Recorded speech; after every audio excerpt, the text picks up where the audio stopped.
et bienvenue dans l'émission Parole de Femmes. Nous terminons notre semaine sur les relations. J'espère que vous avez vu déjà des progrès fulgurants dans votre vie. Et si vous avez suivi notre début de semaine, il y a eu plus de 48 heures qui s'est passé depuis notre émission que nous avons fait sur l'offense. Et vous avez dû normalement, du coup, traiter ces informations afin de ne pas encombrer votre mémoire profonde qui se situe à l'arrière de votre tête. Donc je vous conseille de regarder l'émission de mardi dernier. Vous comprendrez de quoi je parle si ce n'est pas le cas. Mais si votre tête penche vers l'arrière, c'est important de le faire très rapidement. Donc bonjour Aurélie, tu vas bien? Bonjour, oui, très bien. Est-ce que ta tête penche vers l'arrière? Oh, pas du tout. Pas du tout, tu as vidé ta mémoire profonde totalement. alors. Ah, c'est pas bon. attendu 21 jours. Hein. T'as pas attendu 21 heures. Ah, c'est bien, c'est très très bien.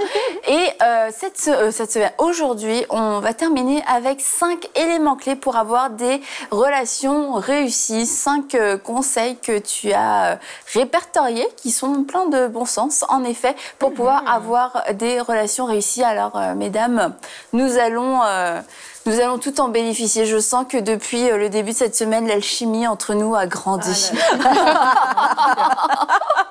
Est-ce que des paroles mielleuses, ça fait partie des 5 éléments clés? Tout flatteur vite au départ de celui qui l'écoute. Pas très sûr, hein? Pas sûr, mince. Le premier, c'est l'humilité. Oui. Donc, l'humilité, premier point. Oui, l'humilité, en fait, mais je pense que l'humilité, c'est une des choses les plus importantes, avec l'amour, bien sûr.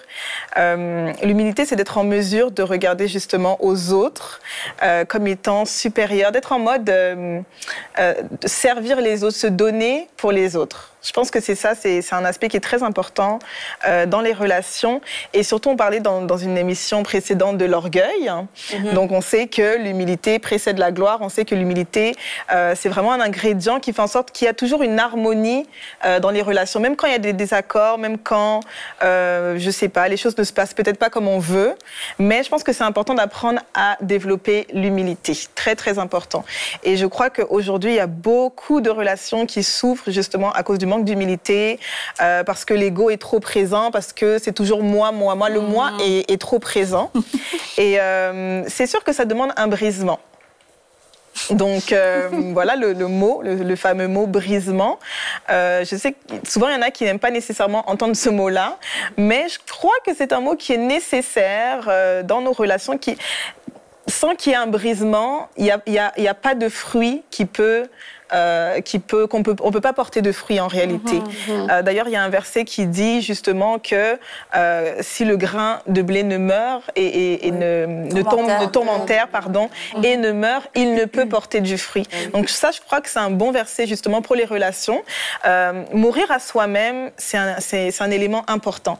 Mourir à soi-même, ça ne veut pas dire que tu n'as plus de personnalité, que tu n'as plus d'identité propre, ça n'a rien à voir. Ça ne veut pas dire que tu es un paillasson, ok, si tu n'es pas esclave ou quoi que ce soit, mais ça veut dire par contre que tu es en mesure des fois de t'oublier, de mettre ton ego de côté pour servir l'autre, pour aimer l'autre personne.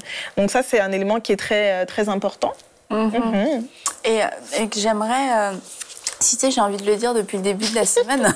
Dans Colossiens 3.2, non mais c'est un de mes versets vraiment clés préféré, concernant, préféré oui et non, concernant les relations. C'est Colossiens 3.12. Ainsi donc, comme des élus de Dieu, saints et bien-aimés, revêtez-vous d'entrailles de miséricorde, de bonté, d'humilité, de douceur, de patience. Supportez-vous les uns les autres. Et s'il a un sujet de se plaindre de l'autre, pardonnez-vous réciproquement, de même que Christ vous a pardonné, pardonnez-vous aussi. Et ça, franchement, pour moi, dans ma vie personnelle, c'est vraiment un verset de base dans les relations auquel je reviens souvent. Et mon verset préféré, oui et non, parce que tu vois, je le trouve dur. Revêtez-vous d'entrailles de miséricorde, de bonté, d'humilité. Il faut vraiment aller les chercher au fond du placard. Quelquefois, il y a des jours, tu les as pas mis depuis longtemps, donc là, il faut aller les chercher. Et ça continue encore. Supportez-vous. C'est comme, supportez-vous, ok, d'accord, on passe à l'étape supérieure. Et même là, après, pardonnez-vous, parce que t'as supporté, mais ça n'a pas marché. Et on t'a même fait du mal. Bah là, tu vas encore pardonner. Et qu'est-ce que te dit encore la Bible? Bah, revêt-toi encore de ces entrailles de bonté, de miséricorde et d'humilité. Et je crois que c'est... on peut tous avoir des versets clés pour différentes choses dans nos vies, mais c'est bon d'avoir des passages de référence auxquels on peut vite aller, parce que quand on vit des situations un petit peu tendues, un petit peu compliquées, d'avoir tout de suite un repère dans la parole, c'est quoi mon guide, parce que nos émotions nous amènent à droite, à gauche, puis qu'à la fois on n'est pas « Ah oui, j'ai besoin d'un brisement dans l'humilité maintenant, aujourd'hui ». Et tu dis « Ouais, bon, c'est vrai ». Bon, tu reprends Colossiens 3:12. Ok. Donc, ce que j'ai à faire, s'il a un sujet de se plaindre de l'autre, continue de te plaindre, passe un coup de fil. Ah non, pardonnez pour réciproque. Bon. Donc voilà, t'as ta ligne de conduite. Et ça peut vraiment aider d'avoir ces versets références. Et ton deuxième point, c'était l'amour. L'amour, mais c'est parce que c'est sûr que c'est un point qui est très, très important. L'amour, c'est vraiment de vouloir le bien des autres. Okay, c'est vraiment de vouloir leur bien. On a parlé du service. Moi, je pense que c'est aussi relié, servir l'autre, l'aimer, lui faire plaisir aussi par des gestes, des attentions au quotidien. Souvent, on parle du livre « Les langages de l'amour », mais je crois que c'est pas juste un livre qui est pour les relations sentimentales, les relations amoureuses. Oui. C'est un livre que même dans les relations amicales ou quoi que ce soit, c'est important d'apprendre aussi à connaître le langage d'amour des autres, de nos amis, des gens qu'on côtoie. Il y a des gens que ils aiment ça, les paroles valorisantes. C'est leur façon d'être aimés. Donc je crois que l'amour c'est important, et aussi cet amour-là qui, en fait, avec Dieu, on apprend à développer un amour qui est inconditionnel. C'est pas nécessairement tout le temps facile, ça c'est sûr. Et je dirais même que notre amour à nous est souvent très limité. Ça peut être facile d'abandonner, ça peut être facile de tasser les gens, comme je dis souvent. Mais avec le Seigneur, justement, avec l'amour du Seigneur, et quand on applique le beau verset qu'Annabelle a lu tout à l'heure, quand on applique la parole, on est en mesure de vraiment aimer l'autre, même si des fois, ça fait un petit peu... un petit peu mal, ouais. Ouais, tout à fait. Ça aussi, aimer, c'est un style de vie. Je me dis, Jésus aimait les moins aimables, les plus aimables, il aimait tout le monde. Puis Jésus, c'est notre exemple, vraiment l'exemple parfait pour les relations. Il a aimé ceux que personne n'aimait, comme il a aimé les lépreux, il a aimé les gens de mauvaise vie, il a aimé les riches, que tout le monde pouvait détester, parce que les collecteurs d'impôts, parce qu'ils étaient... il était pas... voyons... C'est honnête. C'est ça. Désolée. C'était simple, mais je le cherchais pareil, ce mot. Donc, je veux dire, dans toutes nos relations, il faut vraiment rechercher l'amour, en toute chose, rechercher la paix. Qu'est-ce que je peux faire pour rechercher la paix? Je vais essayer de faire ressortir le meilleur de toi-même. Je vais pas essayer de faire ressortir tes défauts. Si Aurélie, je veux m'approcher de toi, je vais être ton amie, ben je vais pas essayer de t'irriter, je vais essayer de faire ressortir vraiment le meilleur que Dieu a déposé en toi. Et puis souvent on n'est plus aussi irritable avec nos proches. Nos parents, nos enfants, notre époux. Et puis, c'est ça, au lieu de vouloir s'irriter encore davantage, comment est-ce que je peux faire ressortir le meilleur de cette personne-là? On a tellement de choses à dire. Vas-y. Non, mais j'ai dit que quelquefois, ça paraît très abstrait, la notion aimer. C'est bien beau de dire je vais aimer mon prochain, je vais aimer, je suis là pour aimer l'amour. Et qu'est-ce que Jésus concrètement faisait? Déjà, il considérait les gens, il les voyait. Je t'ai vu, je t'ai considéré, t'es là. Il n'est pas passé à côté en faisant semblant de ne pas les avoir vus. Il les voit. Qu'est-ce qu'il faisait encore? Il leur parlait. Et il faisait sentir les gens importants. Il les valorisait, il voyait leurs qualités. Il les condamnait pas. Il tendait la main, il les aidait. Et je pense que c'est des choses concrètes. Parce que aimer, ça peut être pour certaines personnes très brumeux comme concept. Mais Jésus, concrètement, il faisait quoi? Il faisait ces choses-là. Je t'ai vu, je t'apprécie, je vais tout faire pour te valoriser, je vais rien faire pour te nuire. Et puis je te tends la main si tu as besoin d'aide. Et ça, tout le monde peut le faire. Mais on est dans une génération qui est quand même assez égoïste. Et qui est très centrée sur elle-même. Et on va chercher dans l'amitié la satisfaction de mes propres besoins. Et ça, c'est assez récent, hein. C'est vraiment la nouvelle génération qui est comme ça. Parce que 100 ans en arrière et 200 ans et 300 ans en arrière, c'était pas comme ça. On était prêt à mourir pour ses amis, on était prêt à mourir pour son roi, on était prêt à mourir pour son patron. Maintenant, c'est qu'est-ce que la relation va m'apporter? Et c'est encore un défi supplémentaire pour nous de mettre en application la parole de Dieu. Non, je suis là pour aimer l'autre, pour lui témoigner de l'intérêt, pour l'aider et servir ses intérêts et non les miens.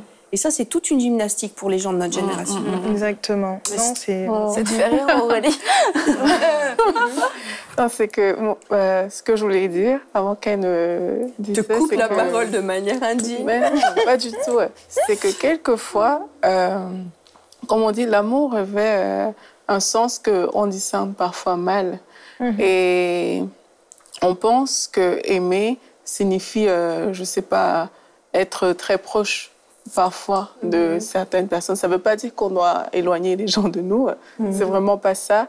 Mais moi, je parle de ça parce que c'est vraiment, au début, c'est ce que je pensais, c'est que aimer, ça veut dire que je dois être proche de tout le monde.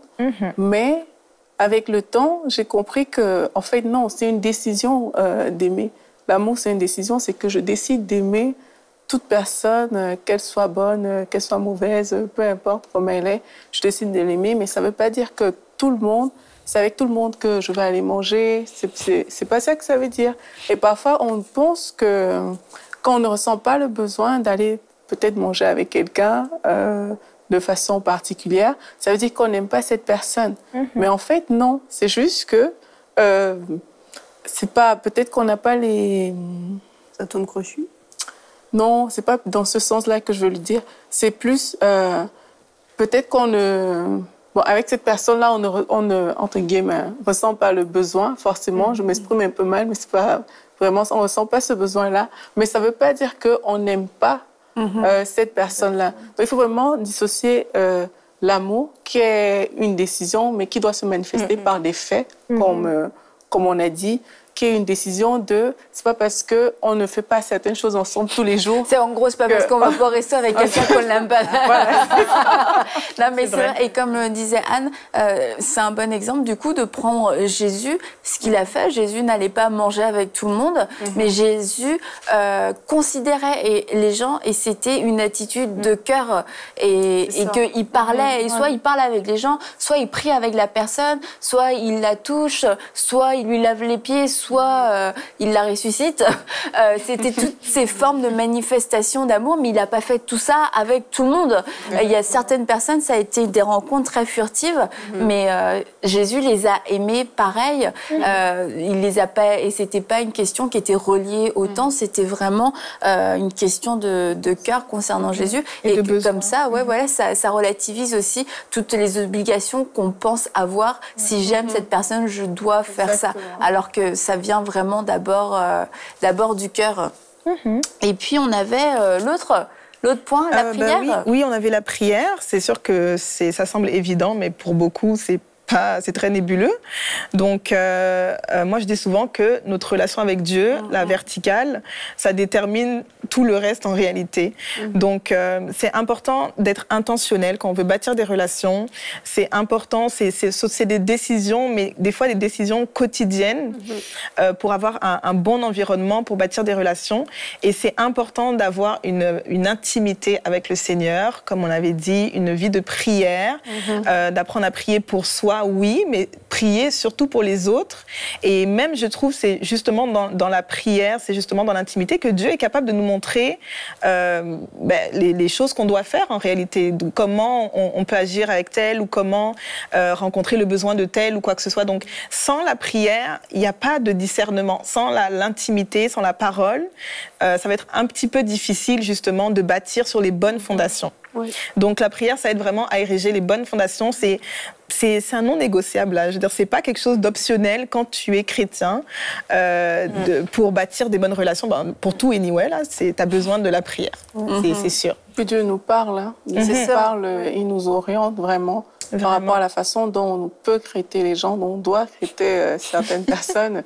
C'est sûr que on a la Bible qui nous dit comment faire les choses, mais avec certaines personnes, il y a des spécificités qu'on reçoit vraiment dans la prière. Il y a des façons d'honorer même des personnes qu'on reçoit dans la prière.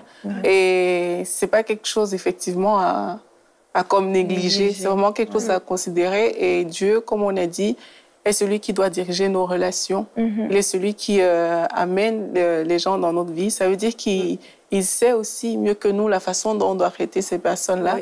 Et c'est auprès de lui qu'on doit aller tirer ces ressources-là pour pouvoir traiter les gens de la bonne manière. Ça va nous donner des antennes pour capter un peu les gens. Vraiment. Vraiment, quand on a la présence du Saint-Esprit dans notre vie, on va être beaucoup plus sensible aux besoins de l'autre. Et on va être vraiment peut-être... Et quelque chose qui va attirer notre oreille, attirer notre regard. On va voir un besoin, on va le sentir en tout cas.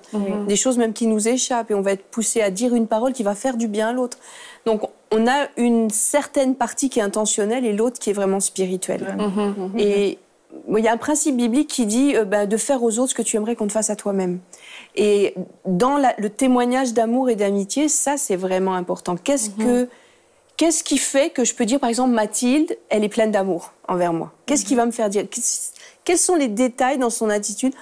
Alors, peut-être, ça va être, elle m'a souri, elle m'a écouté, elle s'est souvenue de mon nom, elle a prié pour moi, je lui ai parlé d'un besoin, elle a prié pour moi. Tous ces petits témoignages, mais je pense que c'est bon pour chacun de se dire, qu'est-ce qui fait que je vais trouver que telle personne m'aime? Parce qu'une fois que je vais avoir diagnostiqué ça, je vais pouvoir le faire moi aussi aux autres. Et faire aux autres ce que j'aime qu'on me fasse. Et aussi dans la prière, ça va faire taire la critique et la médisance. Parce que ce qu'on n'arrive pas à contenir, on peut comme le déverser au Seigneur et il va pouvoir le traiter. Bon, écoute, ça c'est juste de la critique, donc ça va aller.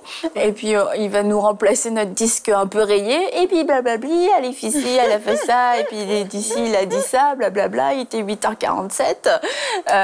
Et remplacer nos discours et pouvoir remettre la vérité, pouvoir nous rappeler les choses de la bonne façon et laisser le Saint-Esprit agir. Et parce que ça aussi, on n'en a pas parlé dans l'émission précédente, mais c'est quand même un sacré poison aussi, la médisance et la critique, parce que ça peut mettre des barrières. Et pour aller à ton point suivant par rapport à la communication, la critique, parfois, va engendrer des non-dits, parce qu'on en a tellement dit derrière, et à côté et à droite, qu'à la personne elle-même... On n'a rien dit du tout. Et ça, c'est franchement un tue-relation, les non-dits dans la communication. C'est paradoxal. Les non-dits, oui, tout à fait. C'est sûr, ça tue. Et puis, ça enlève aussi la confiance. Mais des fois, on se dit aussi que, parce qu'on ne l'a pas dit devant la personne, peut-être elle ne le saura jamais ou quoi que ce soit, mais...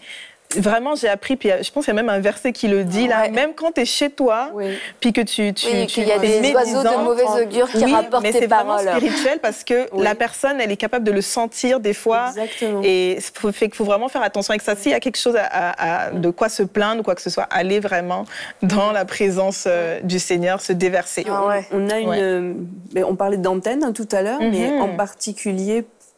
Quand quelqu'un vient vers toi et qu'il a dit du mal de... dans mon expérience de femme de pasteur, je l'ai des fois vécu. Quelqu'un vient vers toi avec un très grand sourire, mais tu sais que derrière ton dos, elle t'a démoli. Exactement. Tu le sais. Tu sais pas pourquoi, t'as pas de preuve, t'étais pas là, mais tu le sais. Et en particulier, je pense les femmes, on a des antennes particulières pour ça, plus que les hommes. Des fois, mon mari me fait... Oh non, il voyait pas le mal, il voyait pas le problème. Mais moi, je savais, je sentais. Et c'est pour ça que, oui, il y a une dimension spirituelle, il y a une dimension instinctive. Et quand on va dire du mal de quelqu'un dans le secret, il va y avoir des choses qui vont s'installer, qui vont transpirer dans la relation de un... Si je dis du mal toute la semaine de Mathilde, quand je vais la voir un jour de la semaine, elle va le sentir. Qu'est-ce que j'ai... Et même dans le regard. Même une question de... Est-ce que ton regard, est-ce que tu regardes droit? Est-ce qu'il y a, on le sent, il y a comme un voile des fois. Et vraiment, il faut le savoir quand on débine par derrière, à un moment donné. Ça se voit par devant. Et la Bible nous encourage à parler à notre prochain avec vérité, à nous débarrasser du mensonge. Et c'est pas finalement, c'est évident. C'est évidemment une forme d'hypocrisie de toute façon que de marcher dans le non-dit. Et encore une fois, le non-dit peut être motivé non pas par l'hypocrisie finalement, mais juste par la peur de blesser, la peur de perdre la personne. Peut-être que notre relation va pas pouvoir le supporter. Mais ce qu'il faut savoir, c'est qu'en fait, une relation ne peut pas supporter le mensonge, sauf si c'est une relation malsaine. Ouais. Donc, si la relation ne peut pas supporter la vérité, c'est qu'il y avait quelque chose qui était déjà bancal à la base. Donc, tentez juste de dire la vérité, vous allez voir ce que ça fait. Et ça donne un bon aperçu de là où on en est, si vraiment c'est une relation solide. Et parce qu'il faut que je puisse accepter la vérité de l'autre personne, mais il faut que je sois aussi en mesure de marcher dans la vérité envers l'autre personne. Bon, OK. OK. On n'a pas parlé d'irritation. Bah d'accord. Mais il se trouve que les non-dits aussi, ça laisse place à l'imagination dans la tête, dans le cœur des autres. Et ça vient juste ce que les autres peuvent s'imaginer dans le non-dit.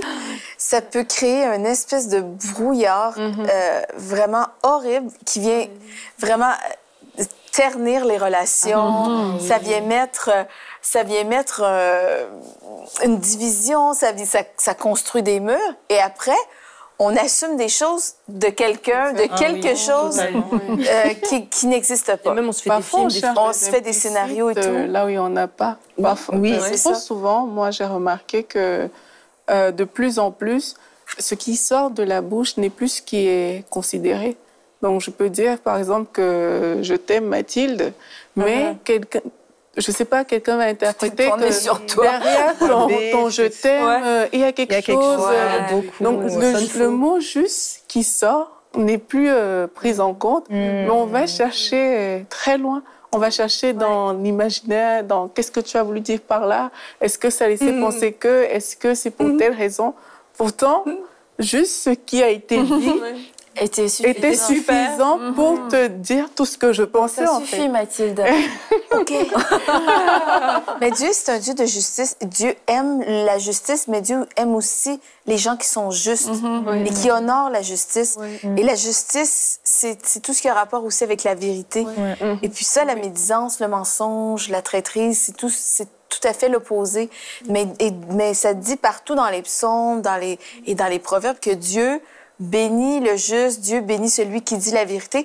Et aussi, c'est que en étant juste, ça dit aussi que qu'on est rempli de... C'est une forme de sagesse. Quand on est sage, Dieu bénit le juste avec la sagesse. Et puis, la sagesse, c'est une façon de... Quand j'ai la sagesse, pleine sagesse de Dieu, j'ai la sagesse de bien gérer mes relations. Si je suis remplie de l'Esprit de Dieu, je suis remplie de sagesse. On a tous besoin de ça pour avoir des relations saines. Je pense pas qu'on peut être chrétien puis à être déconnecté de cette vie verticale, qu'on peut vivre des vraies relations authentiques dans la vérité sans l'Esprit de Dieu. Comme on a parlé tantôt, vraiment, on a besoin d'être conduit par l'Esprit de Dieu pour marcher dans la vérité, dans la justice, dans la sagesse avec nos relations. Amen. Vraiment important. Voilà. Et dernier point, Aurélie? En fait, avant-dernier, c'est la communication. Mais ça rejoint tout ce qu'on a dit, c'est sûr. C'est pas ça dont on parlait? Oui, c'est ça justement. Mais ce que je voulais aussi rajouter juste par rapport à la communication, qui est très important, c'est le fait de savoir communiquer aussi au bon moment. Donc ça, c'est des fois souvent des choses qu'on oublie, comme oui, je veux communiquer, avoir une communication saine, mais il y a une façon de dire les choses. Donc le ton aussi, des fois c'est ça qui nous joue le plus de tort. C'était même pas la chose qu'on avait dit à la base, c'est le ton. Ou le fait qu'on l'a pas dit au bon moment. Et moi, je sais que j'ai souvent eu ce problème-là, que c'était pas le bon timing, alors ça pouvait causer un problème, alors que j'aurais pu attendre et prier, puis après revenir. Et donc, c'est vraiment très, très important. Puis vraiment, le dernier point, c'est sortir de sa zone de confort. C'est sûr qu'on en a parlé, mais c'est un point qui est essentiel. Quand tu veux bâtir des bonnes relations, quand tu vas avoir des vraies relations, ça va te demander quelque chose.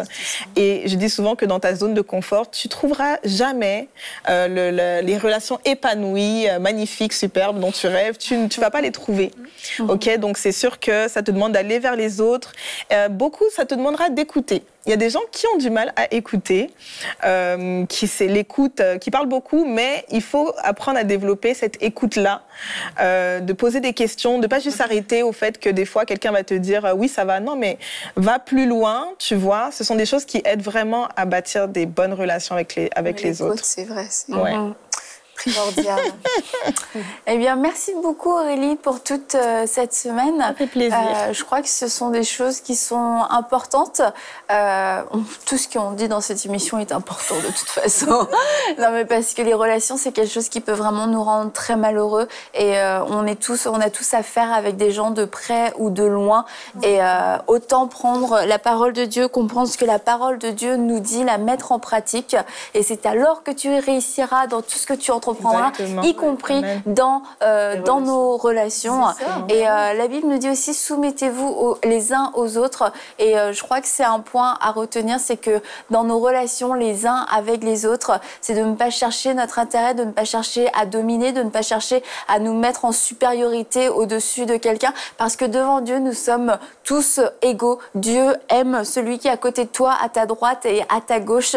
Dieu n'a pas de parti pris particulièrement, il n'est pas avec toi en train de combattre contre des personnes. Il est avec cette personne pour l'aider peut-être à se relever, peut-être à travailler certains travers. Mais nous aussi, nous avons un travail que l'Esprit de Dieu fait en nous, et occupons-nous de ce que Dieu veut faire dans notre vie, comment il veut nous transformer, plutôt que de demander à Dieu constamment de transformer un tel et un tel. Et c'est ce qui va faire aussi une grande différence dans nos relations, parce que nous allons pouvoir offrir le meilleur de nous-mêmes, le meilleur de ce que Dieu a déposé en nous, sans aucun agenda caché, sans aucune mauvaise motivation, sans aucune vaine gloire. Nous allons tout simplement pouvoir aimer, et comme on l'a dit en début de semaine, appliquer ce commandement que Jésus nous a donné: aimez-vous les uns les autres. C'est là le plus grand des commandements que Jésus nous a laissés. Donc faisons-le et prenons ces paroles vraiment à cœur, et acceptons de laisser le Seigneur intervenir aujourd'hui dans nos relations.